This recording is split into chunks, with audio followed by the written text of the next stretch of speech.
Good morning, guys. So I am getting stuff done this morning. I am getting ready to prep some bagels. This is my new love. These are sourdough bagels, and I'm just getting stuff prepped and cleaned up before I walk the dog and go have my workout. So this is in a recipe book. I will link it down below. I think it's called Everyday Sourdough, and it's the called Sunday Morning Bagels. So I'm just getting ready to prep for that and getting myself motivated to get a workout in.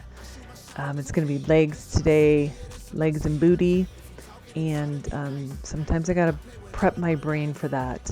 So that is what I'm getting ready to do. I'm just adding some salt and flour to my sourdough, and I mix that up.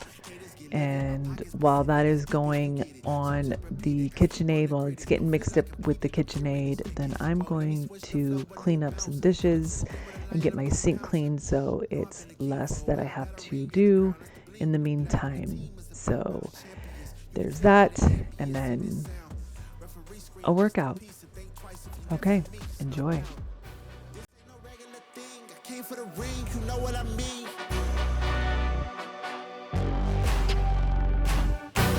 It's hard to be nice. I play with all of my life.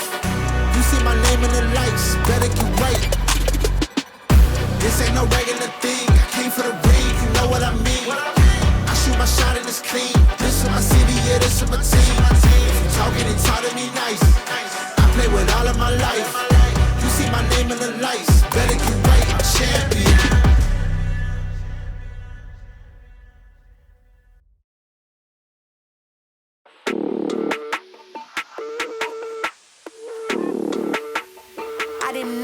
To play, I ain't got no limit.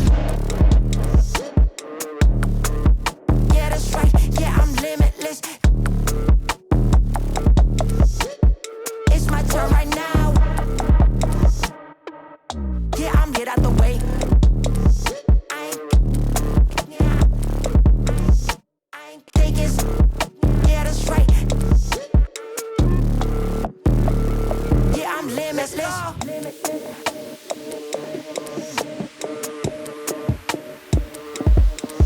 Do my thing, watch me do my thing. I'ma do my thing. I did not come to play.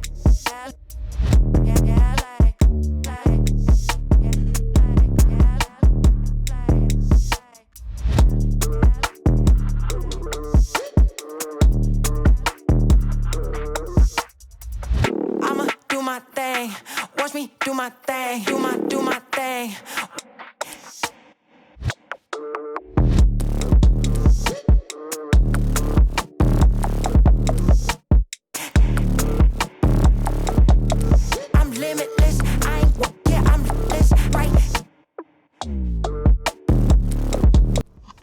So the only problem with having my workouts in the garage is sometimes when I walk out there, I forget that it's a mess. So then I got to clean it up before I get my workout in. And that's another good reason why I should really, really be focusing on trying to make it to the gym. Number one, I think I'll get better results at the gym because I can go heavier. They've got the machines. And in the garage, it's kind of too easy to go, okay, I'm done, versus I drive to the gym and it's a little, like I stay there longer and I get heavier workouts in versus the garage. But I'm just doing some hip openers, working on stretching and stuff like that, especially when I'm working booty and legs. I really want to make sure that I got my hips open and get some good stretching there. And of course, Thorin's got to come in and say hello. So I'm just doing some kettlebell squats. These are kind of in between a sumo squat and a regular deadlift, but I'm just really trying to make sure that I focus on hinging from the hips and pushing back versus just going down just my back, using my back. So I'm just really trying to focus on pushing back. This exercise is actually really good for the hamstrings. This one, for some reason, because of my surgeries that I've had in my knees, my quads and my hamstrings are really kind of weak, and I really do need to focus on that. And that would be so much easier if I was in the gym. Another reason to get my tushy in the gym. But these are really good to strengthen the hamstrings and super, super important. So just, working on some booty and some hamstrings. That's the goal for the day. Now I'm adding some weight and gonna work on regular deadlifts. So, more squats. Sorry. That's a sumo deadlift. So I'm kind of using my legs and pushing back. And Puppy wants to say hello, of course.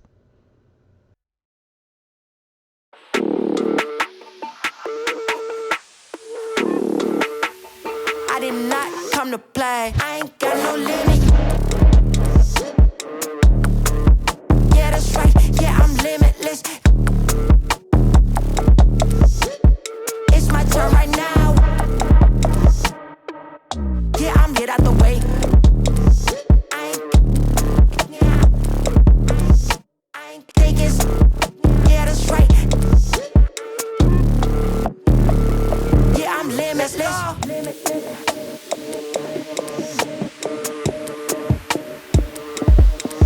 Do my thing, watch me do my thing. I'ma do my thing. I did not come to play. Okay, now I'm doing a deadlift. Kind of a straight-legged deadlift, not really. But the reason why I'm standing on the step is so that I have more range of motion and I get that good stretch in the back of my hamstrings. Super, super important to develop that muscle. So I'm just really trying to focus on that. And I'm actually not going super fast with this workout, you guys. I am working on just focusing on the movement and the range of motion and getting a really good stretch with that. So that is my focus. And now some single-legged deadlifts. I am really working on my single-legged deadlifts. I enjoy these, but you have to be really, really careful. See, I lose my balance, and that's all I need is another leg injury. All right, time for after workout protein.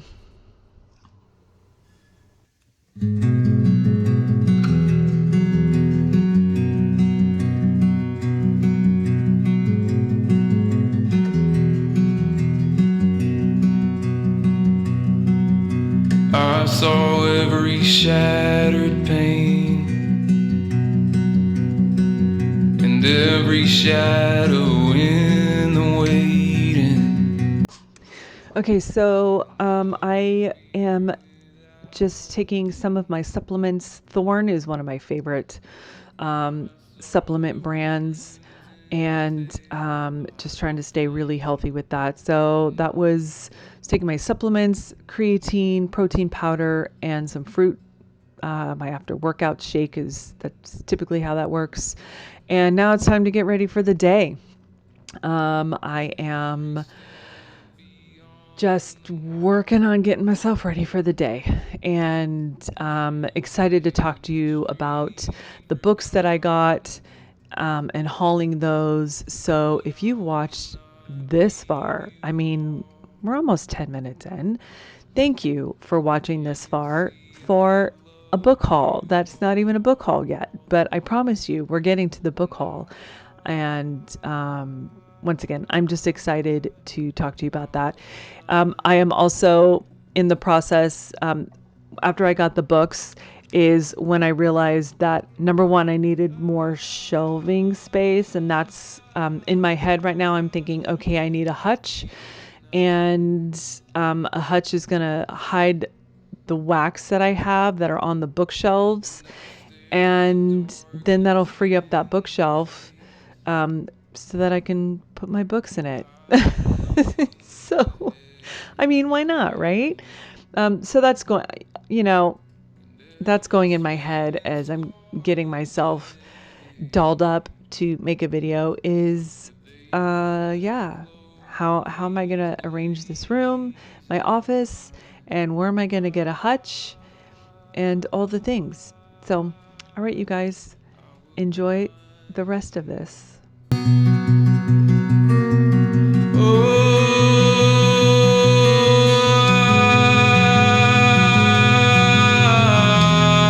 I don't fear the night.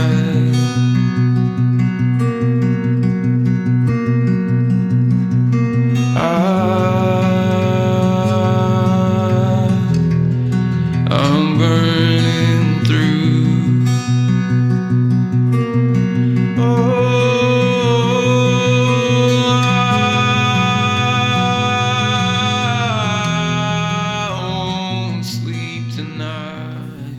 Hi guys, my name is Stephanie. If you're new here, hi, welcome. If you're not new here, hi, welcome back. I'm going to keep this intro kind of short because, as you saw from the beginning, I did almost like a vlog style intro. So anyways, as y'all know the dealio, I like to talk about what perfume wise, what I'm wearing for the day and what I'm drinking for the day. So I am drinking water. You guys, this is a Hydro Flask. This is so much better than the Stanley Cup. Number one, this goes down and I can shove this in my purse and it goes nowhere. So, Hydro Flask. Love it. So much better than the Stanley Cup. What am I wearing perfume wise? So this is called Cake Temptations. Super cute. Almost looks like, oh my gosh. Hold on. Why can't I think of I have a few of these bottles, you guys. Why can't I think of the name of the brand?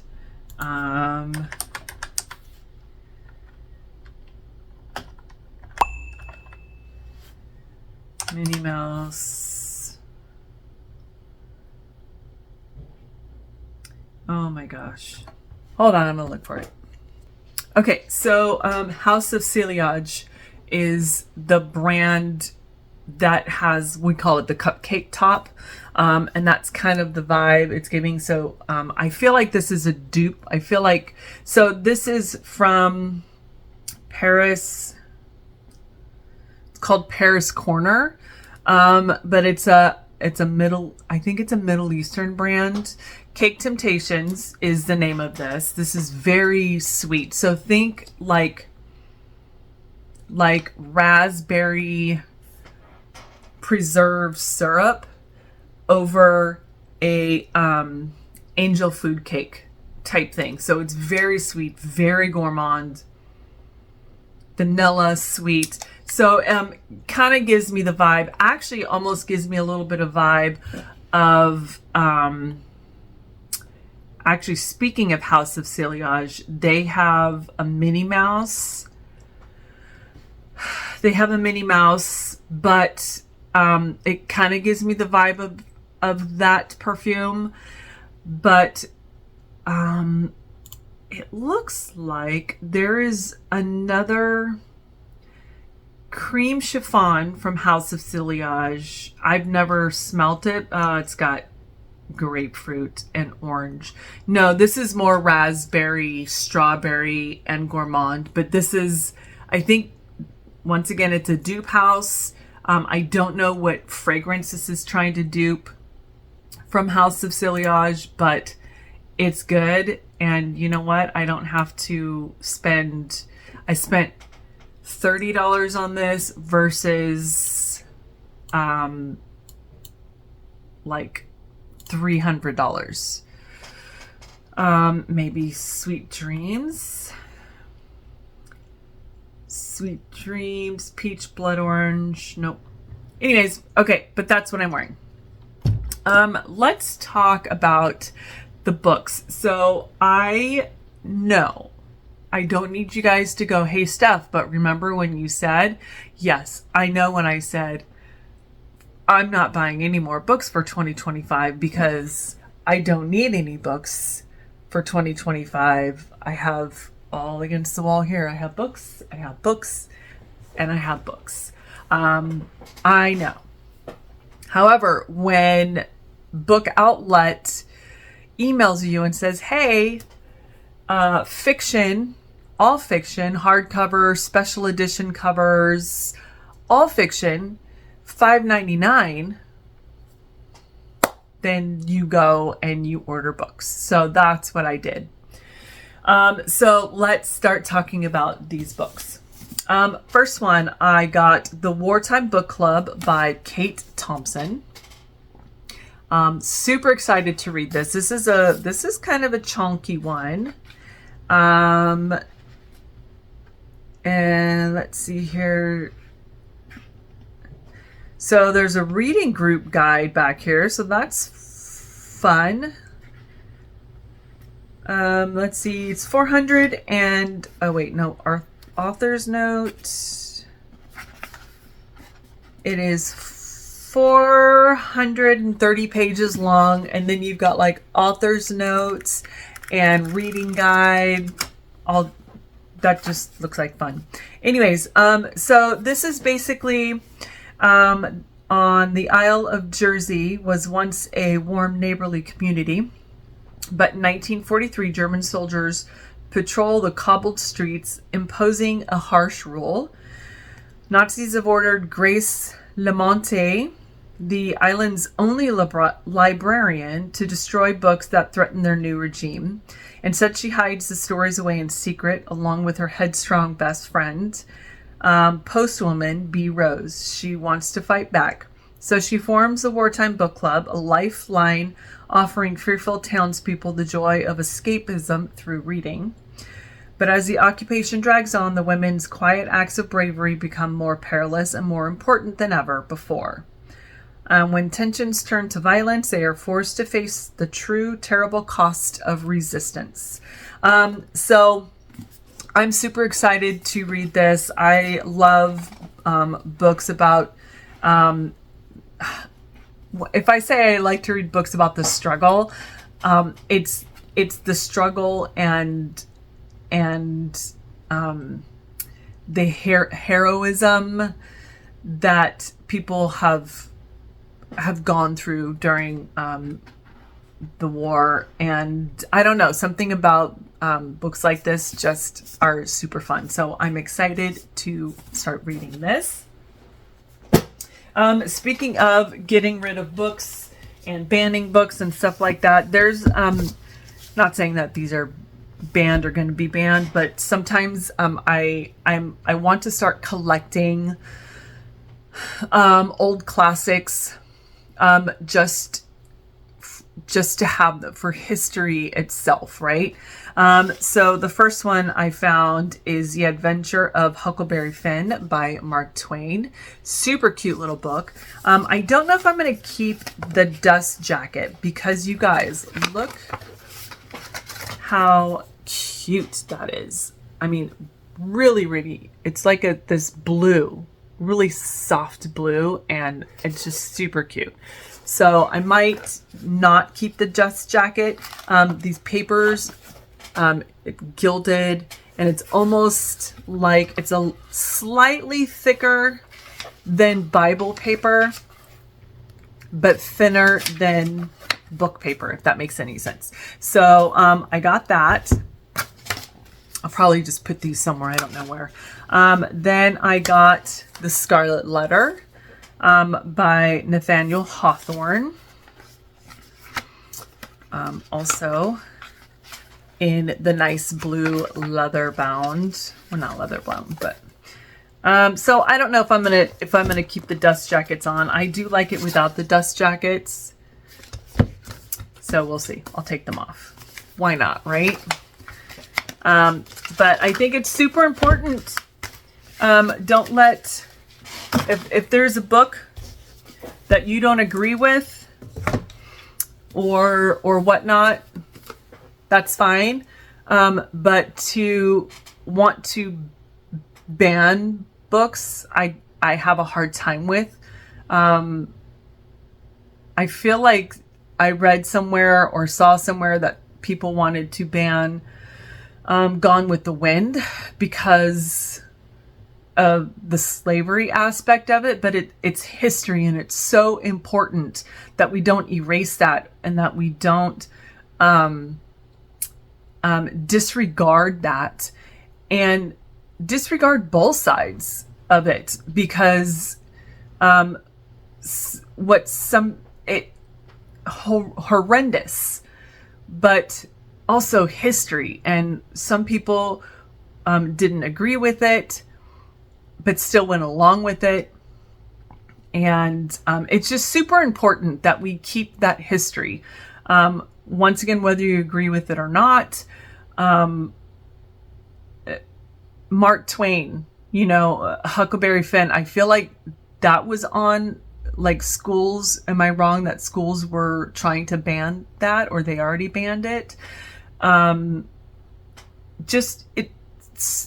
don't get me wrong. If it's a book about, how to be a pedophile, then yeah, let's burn that ish, right?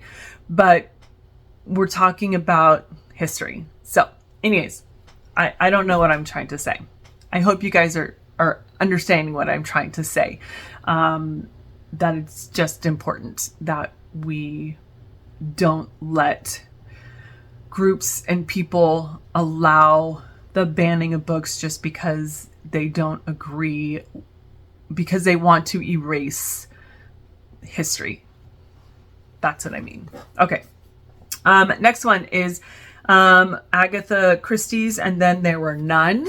I have not read this one before. I do want to read it. And I do want to start I have a couple of Agatha Christie books. And I do want to start getting a collection of that. Then I got book 1 and 2, hardcover, you guys, $5.99 hardcover. I mean, these are $30 books, $22 books. So this is Foul Lady Fortune by Chloe Gong. This is I need to do some research because this is part of a series. Let me get my Goodreads up here. Foul Lady Fortune. So Foul Lady Fortune is book 1. Foul Heart Huntsman is book 2. But it's part of a series, These Violent Delights. I don't have that book anymore. I'm almost positive I don't have it. And I don't know if I have to read These Violent Delights and Our Violent Ends to understand what's going. Is it part of the same world, same people? I need to do some research and find out. But I think These Violent Delights is like is it Japanese? So it's in Shanghai, and I think it's almost, from what I've heard, These Violent Delights is like a mafia Romeo Juliet type thing, I think. So, but Foul Lady Fortune is book 1. The first book in a captivating new duology, following an ill-matched pair of spies posing as a married couple to investigate a series of brutal murders in the 1930s Shanghai. So once again, I don't know if this is I don't know if this is part of it. I don't know why I keep repeating myself. You guys, my brain is just wackadoodle this morning. Anyways, so book 1. 4 years ago, Rosalind Lang was brought back from the brink of death, but the strange experiment that saved her also stopped her from sleeping and aging and allows her to heal from any wound. In short, Rosalind cannot die. Now, desperate for redemption from her traitorous past, she uses her abilities as an assassin for her country. Codename Fortune. But when the Japanese Imperial Army begins its invasion march, Rosalind's mission pivots. A series of murders is causing unrest in Shanghai, and the Japanese are under suspicion. Rosalind's new orders are to infiltrate foreign society and identify the culprits behind the terror plot before more of her people are killed. So I don't know if it's to reduce suspicion. However, she must pose as the wife of another nationalist spy, Orion Hong. And though Rosalind finds Orion's cavalier attitude and playboy demeanor infuriating, she is willing to work with him for the greater good. But Orion has an agenda of his own, and Rosalind has secrets that she wants to keep buried. As they both attempt to unravel the conspiracy, the two spies soon find out that there are deeper and more horrifying layers to this mystery than they ever imagined. So I don't know if it's necessarily a romance or what. And then Foul Heart Huntsman. So it's basically a continuation. I'm not going to read that because I don't want any spoilers from the first book. So anyways, long story short, 15 minutes in and I've only talked about 5 books. So Foul Lady Fortune. 6 books. Next one, T. Kingfisher is fastly becoming one of my favorite authors. I did get A House with Good Bones. I think I saw Chris talk about this on her last reading video. So Mom seems off. Her brother's words echo in Sam Montgomery's ear as she turns onto the quiet North Carolina street where their mother lives alone. She brushes the thought away as she climbs the front steps. Sam's excited for this rare extended visit and looking forward to nights with just the two of them, drinking boxed wine, watching murder mystery shows, and guessing who the killer is long before the characters figure it out. But stepping inside, she quickly realizes home isn't what it used to be. Where am I at? Gone is the warm, cluttered charm her mom has known for, and the walls are painted sterile white. Her mom jumps at the smallest noise and looks over her shoulder, even when she's the only person in the room. And when Sam steps out back to clear her head, she finds a jar of teeth hidden beneath the magazine-worthy rose bushes, and vultures are circling the garden from above. To find out what got her mom so frightened in her own home, she will go digging for the truth, but some secrets are better left buried. So that just sounds like a chilling, fun, good time. Next one, this is a special hardcover edition. This is the 5 Broken Blades by May Corland. Look how cool that the edges are. So super fun cover. This is 'Tis the Season for Treason. The king of Yusen must die. The 5 most dangerous liars in the land have been mysteriously summoned to work together for a single objective: to kill the god king Joon. Joon. He has it coming. Under his merciless immortal hand, the nobles flourish, while the poor and innocent are imprisoned, ruined, or sold. And now each of the 5 blades will come for him. Each has tasted bitterness from the hired hitman seeking atonement. And now each of the 5 blades will come for him. Each has tasted bitterness from the hired hitman seeking atonement, a lovely assassin who seeks freedom, or even the prince banished for his cruel crimes. None can resist the sweet, icy lure of vengeance. They can agree on murder. They can agree on treachery. But for these 5 killers, each versed in deception, lies, and betrayal, it's not enough to forge an alliance.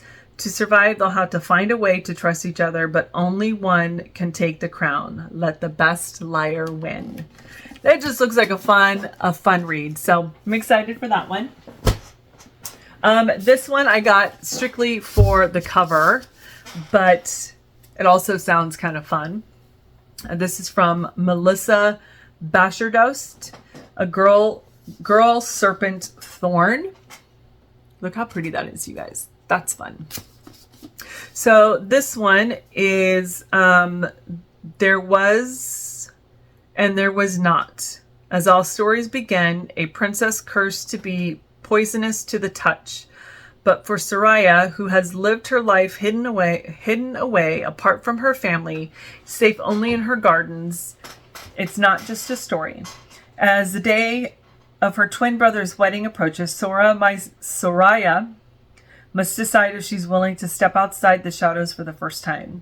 Below in the dungeon is a demon who holds the knowledge she craves, the answer to her freedom. Above is a young man who isn't afraid of her, whose eyes linger not with fear, but with an understanding of who she is beneath the poison. Soraya thought she knew her place in the world, but when her choices lead to consequences she never imagined, she begins to question who she is and who she is becoming. Human or demon, princess or monster. So, excited for that. Next one, A Good House for Children by Kate Collins. This one is Once Upon a Time, Orla was a woman, a painter, a lover. Now she is a mother and a wife. And when her husband Nick suggests that their city apartment has grown too small for their lives, she agrees, in part because she does agree, and in part because she is too tired to think about what she really does want.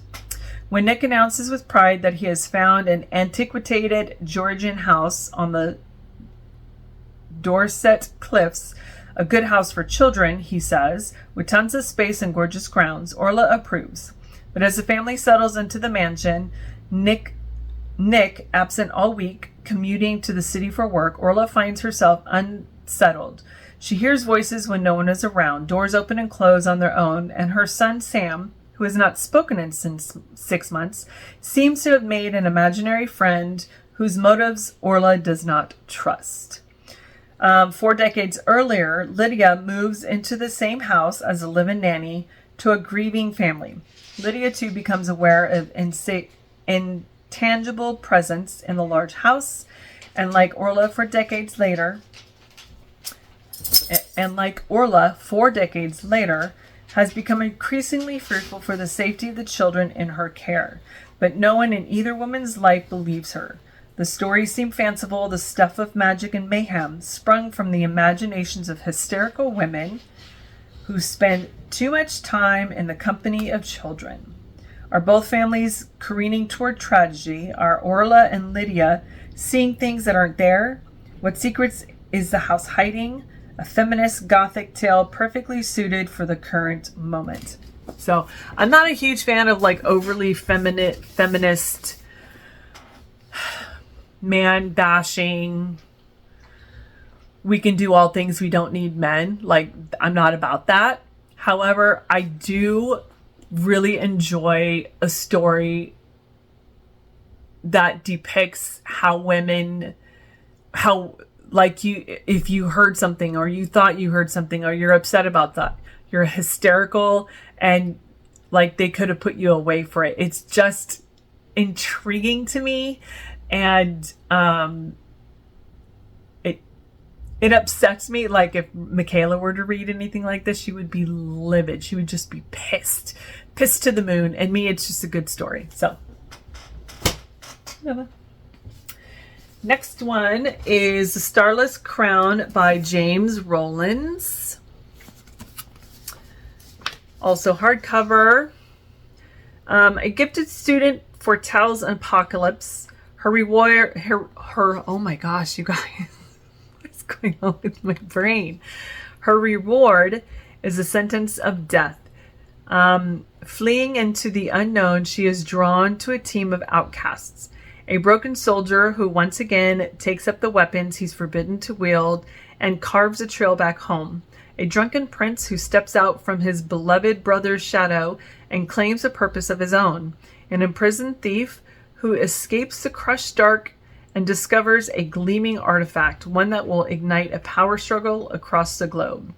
On the run, hunted by enemies old and new, they must learn to trust each other in order to survive in a world evolved in strange, beautiful, and deadly ways, and uncover ancient secrets that hold the key to their salvation. But with each passing moment, doom draws closer. Yada yada, fun, fun, fun. Love a good sci-fi. Next one is The Glutton by A.K. Blakemore. The Manning Tree Witches. I've not heard of that. So The Glutton, disturbing cover, pretty cover, but also kind of disturbing. So this one takes place, I'm not going to keep reading all of this, you guys. It's going to take forever. 1798 France.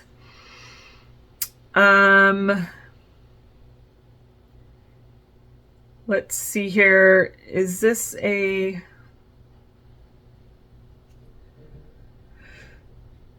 Okay. Nuns move along the dark corridors of a Versailles hospital where the young sister Perpetue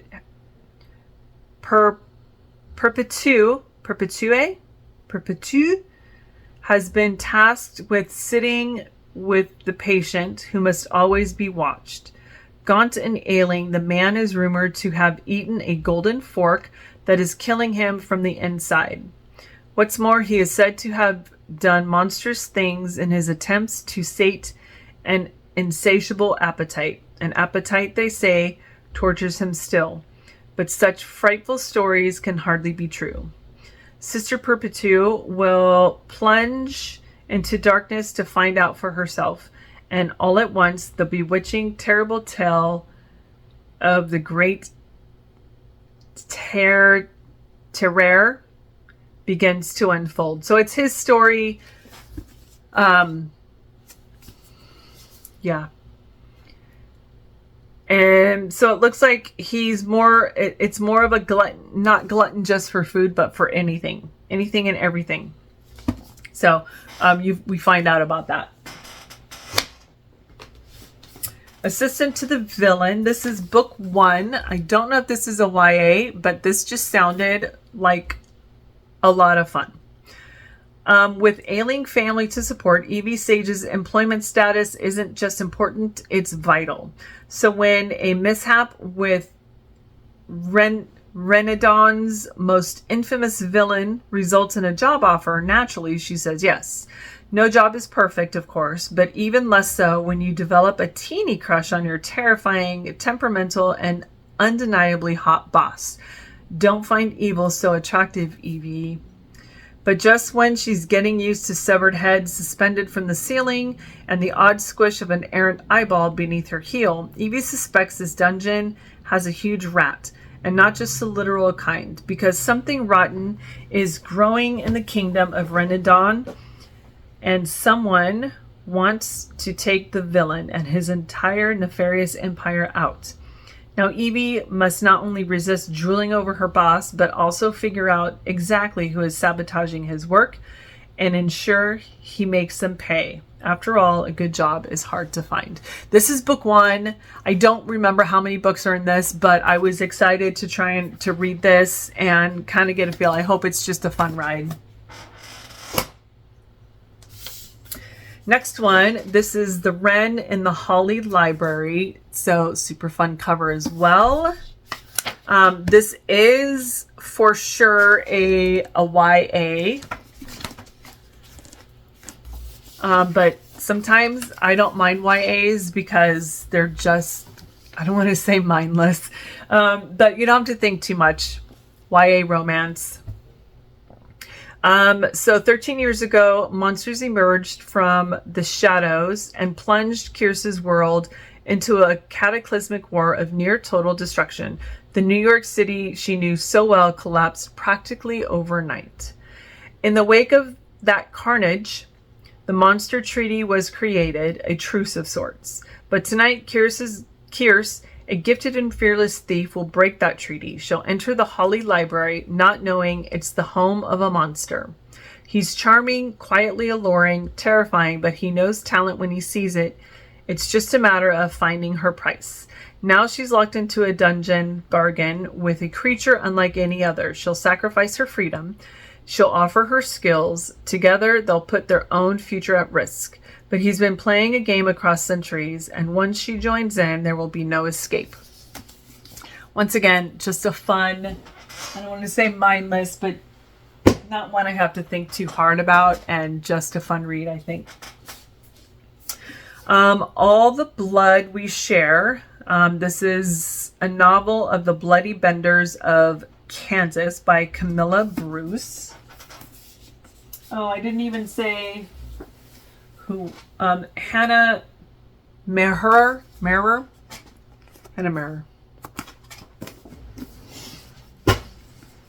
Okay, Camilla Bruce wrote All the Blood We Share. So this is a sinister novel based on the real Bloody Benders, a family of serial killers in the Old West, bound by butchery and obscured by the shadows of American history.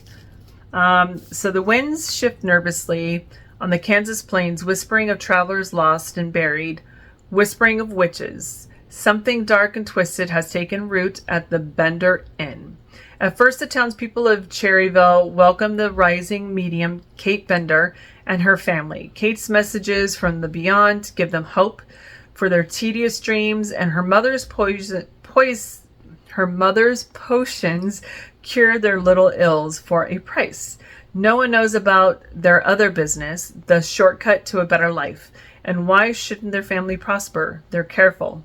It's only from those who are marked, those who travel alone and can easily disappear, that the Benders demand their pound of flesh. But even a gifted seer like Kate can make a misstep. Now, as the secrets festering beneath the soil of the family orchard threaten to bring them to ruin, the Benders must sharpen their craft or vanish themselves. Also, a fun historical fiction, I guess. This is Night of the Witch, Book 1. This is by Sarah Rash and Beth Revis. A witch should never fall for her hunter. So that's fun. This is not a special edition. No. So this is basically her family was killed by the witch hunters, and so she's trying to get out for revenge. And there is a witch hunt. There's someone who's pretending to be a witch hunter, and he is also trying to. He's infiltrating the witch hunters by pretending he is one, and both of them get together and are plotting their revenge. So that's kind of what this is.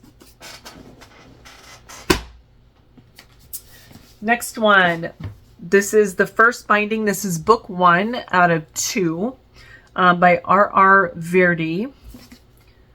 Every great story begins with a lie.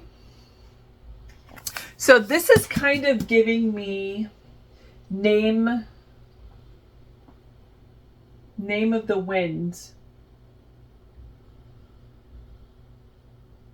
Yeah, this is kind of giving me Name of the Wind vibes. I really like that. And we have all been waiting years and years and years for book 3 to come out.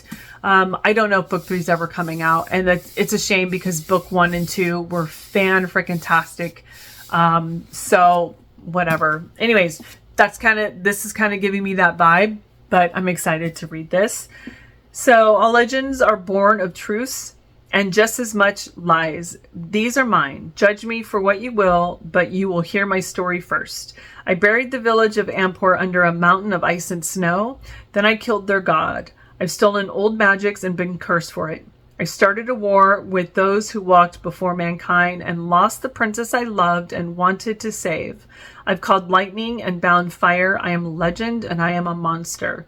My name is Ari, and this is the story of how I let loose the first evil. So it just looks like fun. Also a big chonker ronker book. This is almost 800 pages long. So, and that's okay. I can kind of get through books. If there's soup, I can get through this book fast. If it intrigues me and I can stay like focused on the book, and not my brain getting distracted with other things. Okay, I got a book 1 and book 2. This is The Foxglove King by Hannah Witten, and then The Hemlock Queen. So I'm not going to read the synopsis for book 2 because I don't want it to ruin I don't want any spoilers, just in case. So Lore has been living by her wits since she was a child, running poisons for the cartel that took her in, avoiding the attention of the law, and keeping her affinity for death magic a secret. Because mortem is a rare and illicit commodity, and using it could mean death. When a job goes wrong, Lore suddenly finds herself thrust into a lavish court where no one can be believed, and even fewer can be trusted. There, Lore must navigate an intricate web of politics, religion, and forbidden romance to solve a mystery more dangerous and twisted than she can even imagine. Also, just a fun, I think this is probably YA, but a fun YA nonetheless. This is book 2 from, what is it? Wicked Saints, I think, is book 1. But so this is Ruthless Gods by Emily Duncan. Let me type in Wicked Saints real quick. Yeah, Wicked Saints is book 1. I'm not going to read the synopsis for book 2 because I don't want it to,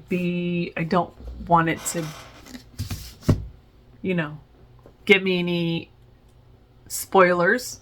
But how many books are in here? So there's 3 books: Wicked Saints, Ruthless Gods, and Blessed Monsters. So I have wanted to read Wicked Saints, but this was the only one that was available. Book 2 on hardcover. Not mad at it.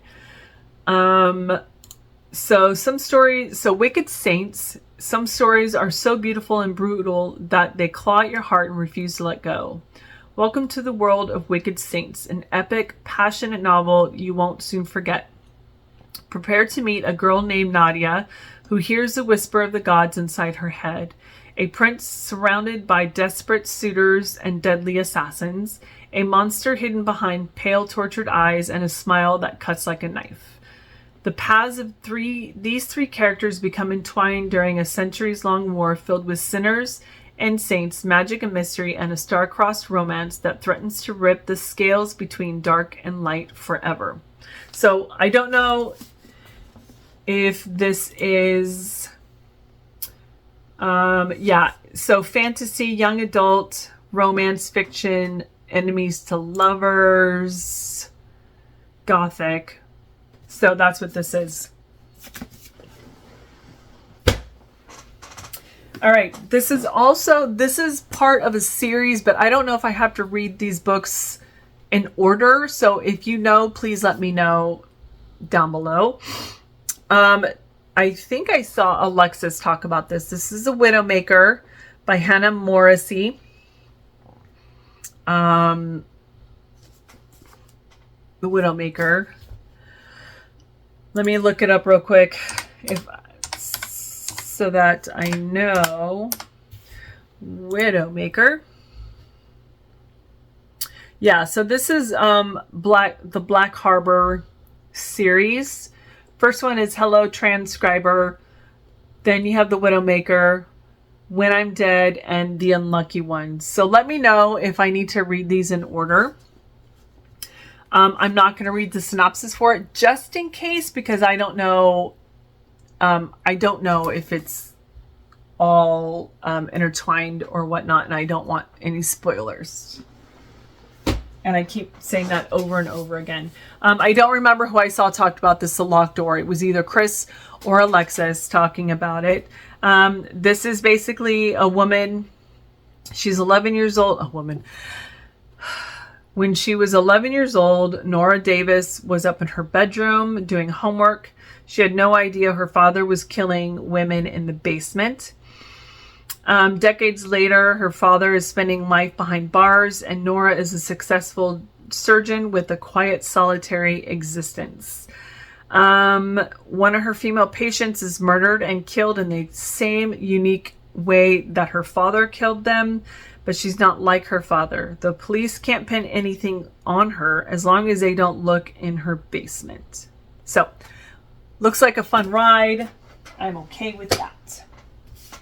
Then, if you remember from my previous book haul, I got, this is the O'Malley series. It's an Irish Mafia romance by Katie Robert. I got the first 3 books, and I found the 4th book.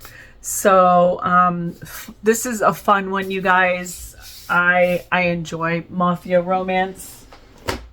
And, you know, to honor my Irish heritage, it's even better that it's Irish Mafia. So, now we have from Paula Braxton, Book 1, The Haunting of Hecate Cavendish, Book 1.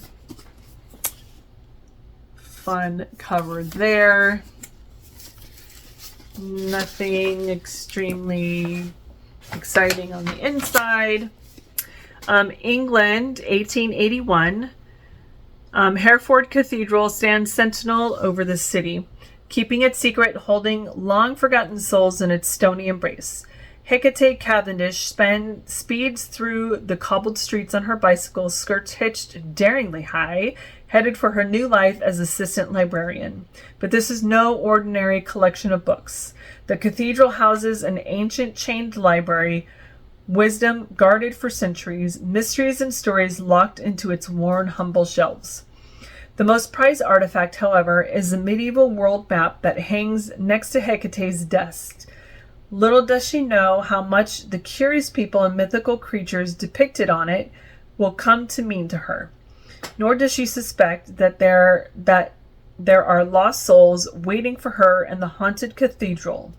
Some will become her dearest friends, some will seek her help in finding peace, others will put her in great peril as she quickly learns, threatens the lives of everyone she loves. Fun, fun! I love a good library book.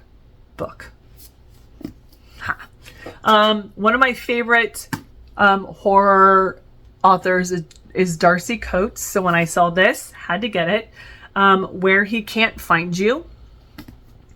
Once again, if you, Darcy Coates writes really fun haunted house. I have a few of her books and I read them and I reread them and they're just a lot of fun. Abby Ward lives in a town haunted by disappearances. People vanish, and when they're found, their bodies have been dismembered and sewn back together in unnatural ways. But it is the work of a human killer. Is it the work of a human killer or something far darker? She and her younger sister live by a strict set of rules designed to keep them safe, which is why it's such a shock when Hope is taken. Desperate to get her back, Abby tells the police everything she knows, but they claim their hands are tied. With every hour precious, Abby and her friends are caught up in a desperate game of cat and mouse. They have to get Hope back quickly before too much of her is cut away, and before everything they care about is swallowed up by the darkness waiting in the tunnels beneath the home they thought they knew. Bum, bum, bum. Next one is by Tracy Wolff. This is called Sweet Nightmare. This is also, I can guarantee you, that's a fun cover. Love the sprayed edges. This is absolutely a YA. It's an Academy YA. Most schools are about being their best. This school, it's about being the worst. Calder Academy is where the rogue paranormals go. The ones who break the rules or lose control. And when that happens for vamps, werewolves, witches, and dark fae, it gets pretty freaking scary. I should know because I'm trapped here. Look, every 17-year-old girl thinks their mom is a tyrant, but mine just happens to run Calder Academy, which paints a giant target on my back. The way I make it through these dark halls is by steering clear of the things and the kids who go bump in the night, especially Jude Abernathy Lee. But when a freak storm hits our isolated island, I'm stuck without a backup plan. The power is gone, the lights are out, and our worst nightmares are suddenly real and out for blood. Now the only way to survive is to align myself with one evil to avoid the other. And the only thing worse than the idea of getting close to Jude, secretly loving every minute of it. YA, romance, monster, paranormal.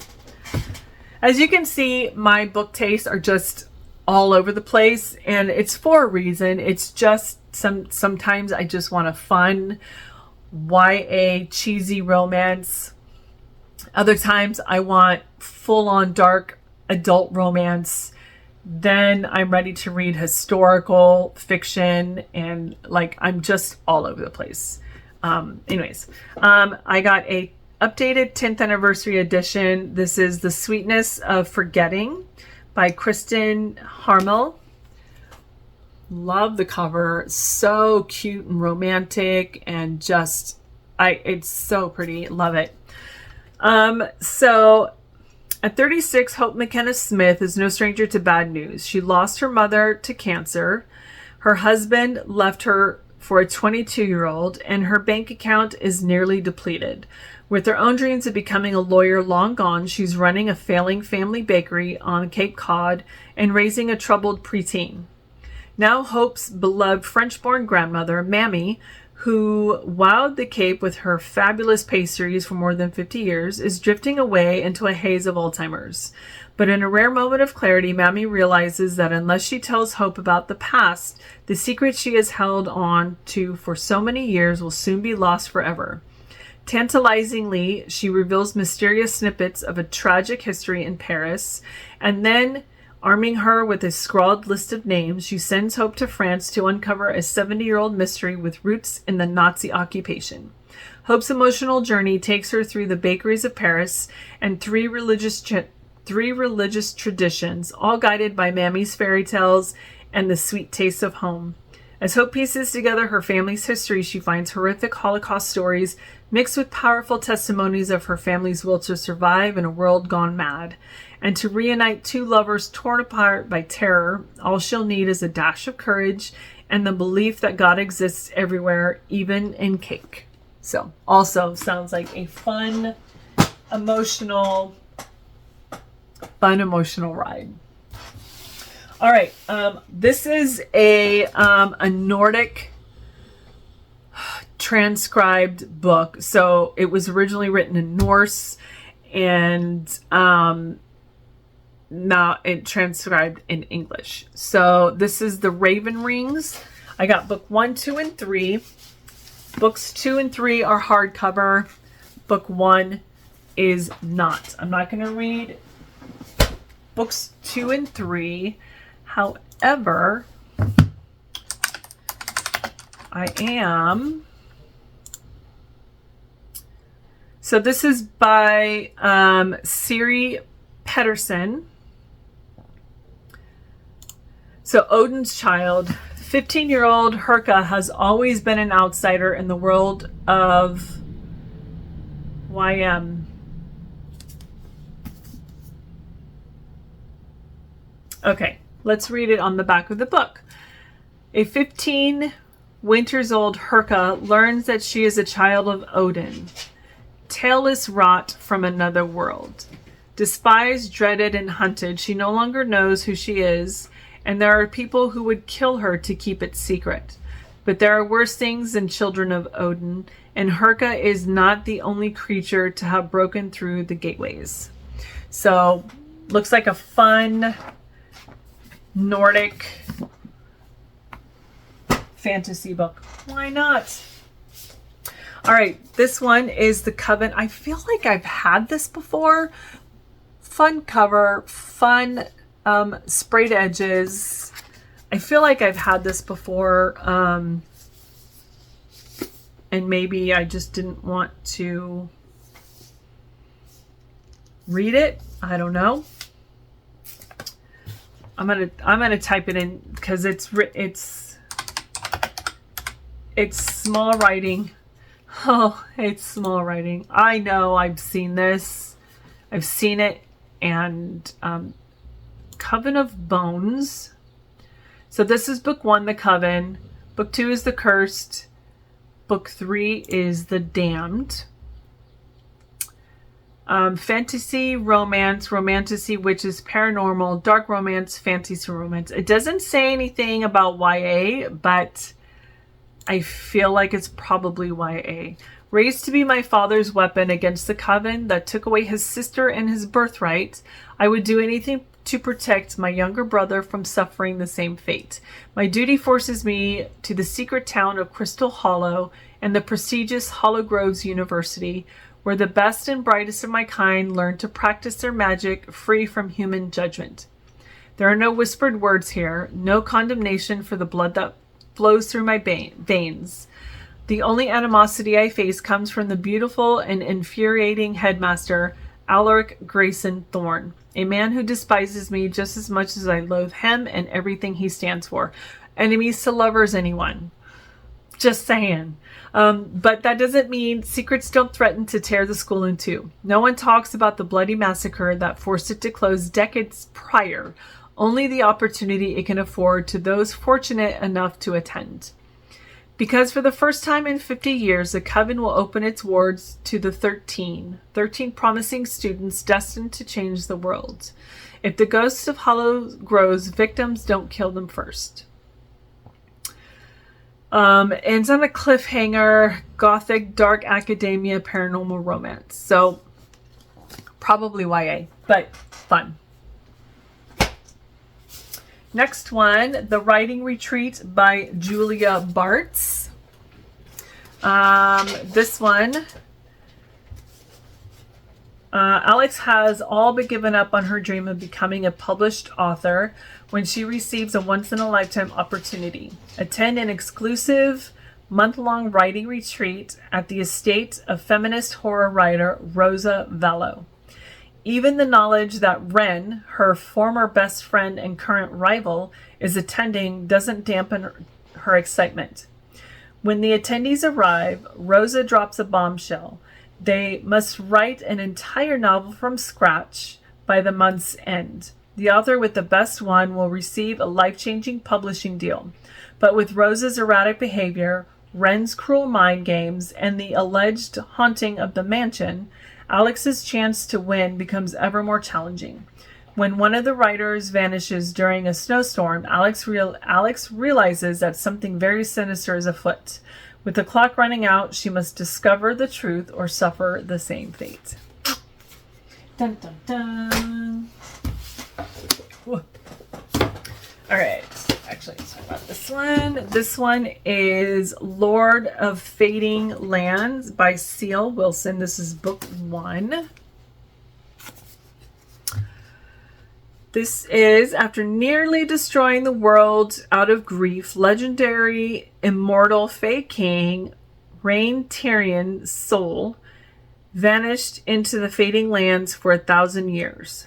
But when an ancient and familiar evil arises to threaten the Fae and Tyrion alike, he returns to the mortal world to seek the key to their salvation. Rain's search leads him to Elisetta, a woodcarver's daughter who suffers from strange dreams connected to the secret and powerful magic she possesses. Mysterious and ethereal, Ellie's soul sings to Rain's an impossible, undeniable bond that blooms into a deep, fated love. Sci-fi, fantasy, fairy, fae, romance. Book 1. Just for funsies. Next one by Natasha Preston. This is The Island. So this one is a group of very rich and very influential kids, social media kids. You have Liam, James, Will, Ava, Harper, and Paisley. They've been invited to an exclusive weekend before the park opens. They'll create posts and videos for their channels and report every second of their VIP treatment. When the teens arrive, they're stunned. The resort is even better than they imagined. Their hotel rooms are unreal. The park's themed rides are incredible, and the island is hauntingly beautiful. Their jam-packed schedule seems to cover every moment of their visit, but soon they realize that something's missing, getting off the island alive. Fun, fun, fun. All right, last but not least, you guys, The Death of Jane Lawrence by Caitlin Starling. Also, a long synopsis. Practical, unassuming Jane Shorefield has done the calculations and decided that the most secure path forward is this: a husband in a marriage of convenience who will allow her to remain independent and occupied with meaningful work. Her first choice, the dashing but reclusive Dr. Augustine Lawrence, agrees to her proposal with only one condition: that she must never visit Lindridge Hall, his crumbling family manor outside of town. Yet on their wedding night, an accident strands her at his door in a pitch-black rainstorm, and she finds him changed. Gone is the bold, courageous surgeon, and in his place is a terrified, paranoid man, one who cannot tell reality from nightmare and fears Jane is an apparition come to haunt him. By morning, Augustine is himself again, but Jane knows something is deeply wrong at Lindridge Hall, and with the man she has so hastily bound her safety to. So it looks like it's a gothic horror, and it's a Crimson Peak inspired story. I love Crimson Peak. Actually, I feel like watching that right now. Anyways, so looks like a fun gothic horror read, and I don't know. I'm finishing up a book right now. I'll give you the name of it. I'm about halfway through, and I need to just sit on my tushy. And currently reading. I need to just sit on my tushy and sit down and finish reading it. This is book 3 in Booktown Mystery. So it's this little town on the East Coast, and each store has it's like a little book town. So you have a diner, a book diner. You have a cooking store that sells cookbooks. You have this mystery bookstore. So it's just fun. Like I said, I love reading books about books. So I'm finishing that up on physical book, and then I will decide what I'm moving on to next. Do I want to start reading one of these? Probably yes. And once again, I don't need to buy any more books. So my goal is unless the books are $2, I don't need to buy any more books. I have plenty. So there's that. All right, you guys, thank you so much for watching. I hope you guys are having a great week. Happy St. Patrick's Day today. And yeah, happy reading, you guys. Bye.